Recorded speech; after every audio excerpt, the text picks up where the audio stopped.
With this being the season of DUI checkpoints, can you say what is minimally required and what we might do to protect our rights and ourselves in this situation? I'll take my answer off air. Thank you. That's a great question, Skylar. When you say what's minimally required, I'm assuming that you're asking what's minimally required by the law enforcement officers. In order for law enforcement officers to set up a checkpoint, it's for safety reasons. It has to be initiated by a supervisor. They document, that this particular supervisor initiated this checkpoint, and they document the reason it was for, whether it's for license and insurance requirements or seatbelt, checks, things like that. They don't specifically open them up, for DUI type checkpoints, although they do catch a lot of people in a DUI checkpoint.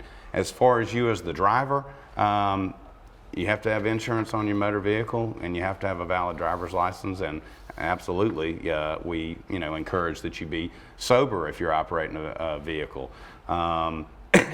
It shouldn't take that long to go through one. If you've got all those things, you're going to show the police officers your documents.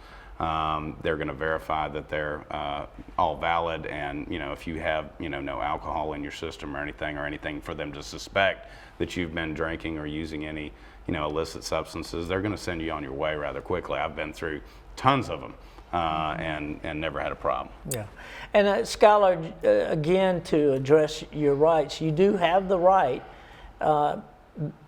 beyond checking your license, checking your insurance, to not answer questions and remain silent, and even not do the field test. But the consequence is, number one, they're likely to arrest you. Right. Number two, they might be able to use that in court against you.